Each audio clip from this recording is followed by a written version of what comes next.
Hi Penny Panthers, it's Mrs. Seemann here for tonight's story, and I have chosen a book called Two Bad Ants.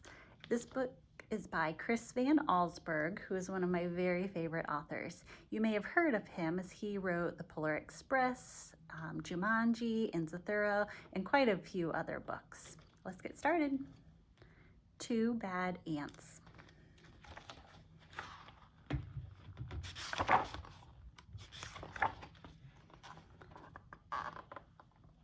The news traveled swiftly through the tunnels of the ant world.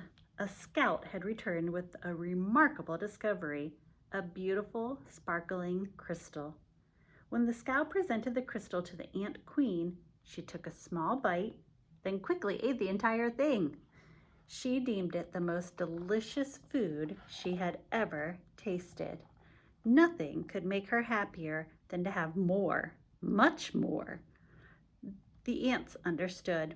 They were eager to gather more crystals because the queen was the mother of them all. Her happiness made the whole ant nest a happy place. It was late in the day when they departed. Long shadows stretched over the entrance to the ant kingdom.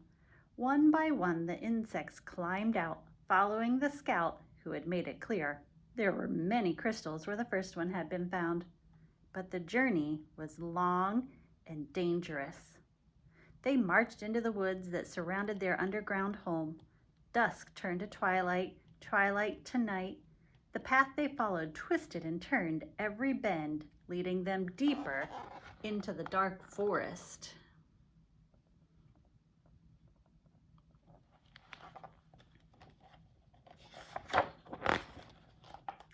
More than once, the line of ants stopped and anxiously listened for the sounds of hungry spiders.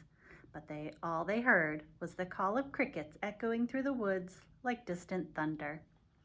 Dew formed on the leaves above. Without warning, huge cold drops fell on the marching ants. A firefly passed overhead that, for an instant, lit up the woods with a blinding flash of blue-green light.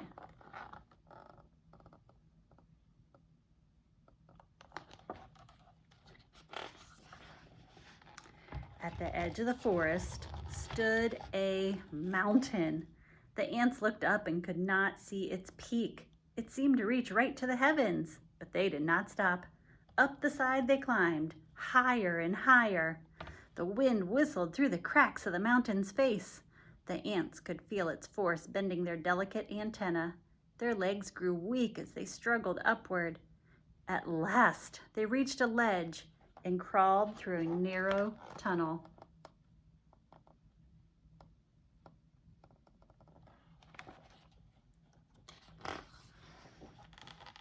When the ants came out of the tunnel, they found themselves in a strange world. Smells they had known all their lives, smells of dirt and grass and rotting plants, had vanished. There was no more wind, and most puzzling of all, it seemed that the sky was gone. They crossed smooth, shiny surfaces, then followed a scout up a glassy, curved wall. They had reached their goal. From the top of the wall, they looked below to a sea of crystals. One by one, the ants climbed down into the sparkling treasure.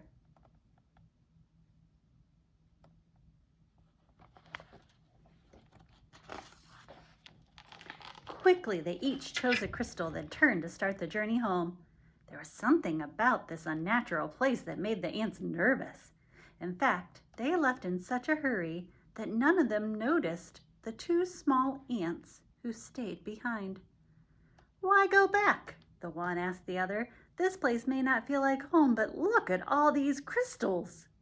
"You're right," said the other. "We can stay here and eat this tasty treasure every day forever."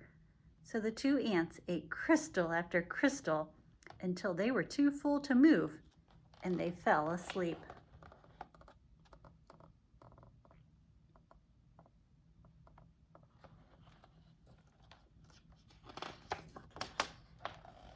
Daylight came.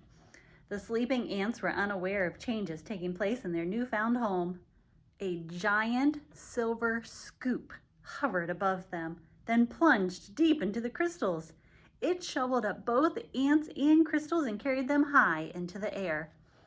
The ants were wide awake now when the scoop turned, dropping them from a frightening height. They tumbled through space in a shower of crystals and fell into a boiling, hot, brown lake.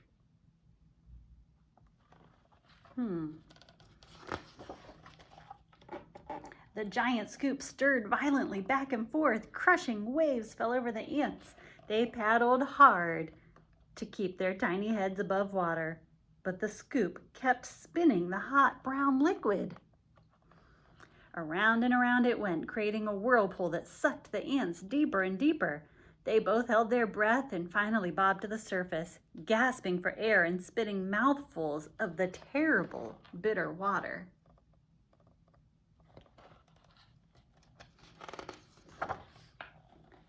Then the lake tilted and began to empty into a cave. The ants could hear the rushing water and felt themselves pulled toward the pitch-black hole.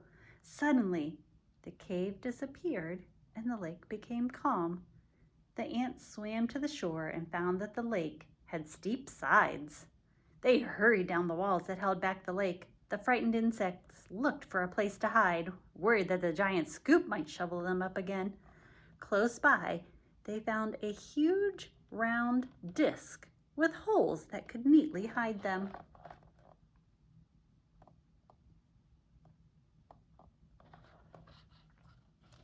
I wonder where that could be. But as soon as they climbed inside, their hiding place was lifted, tilted, and lowered into a dark space. When the ants climbed out of the holes, they were surrounded by a strange red glow. It seemed to them that every second the temperature was rising. You ready for this? Look where they are. Can you tell? It soon became so unbearably hot that they thought they would soon be cooked.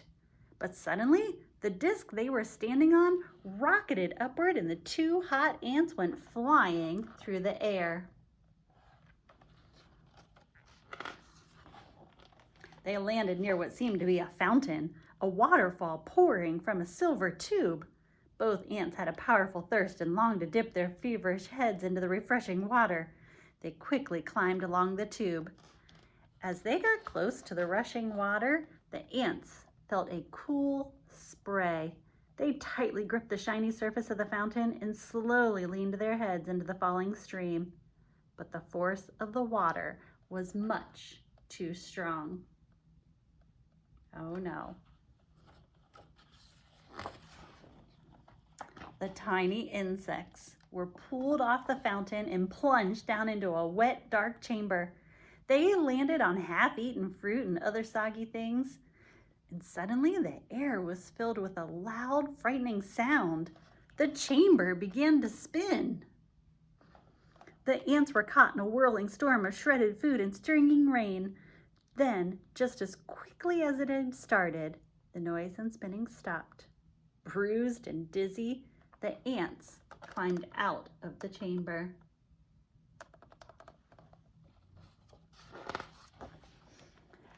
In daylight once again, they raced through puddles and up a smooth metal wall.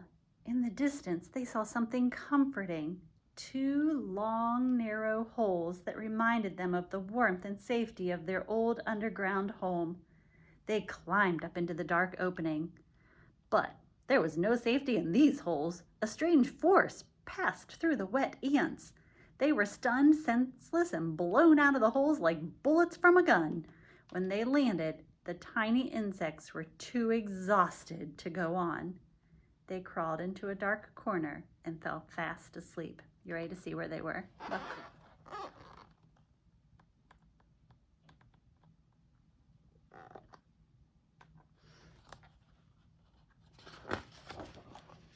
Night had returned when the battered ants awoke to a familiar sound.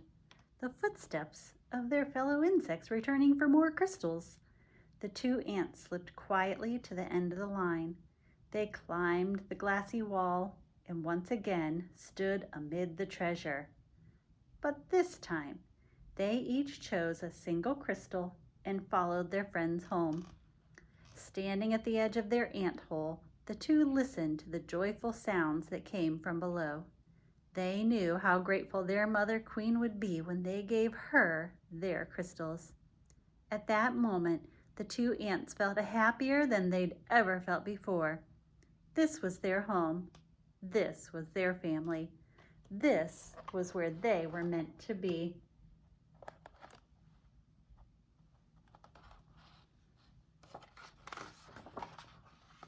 And that's the end. I hope you enjoyed this story and have a great evening.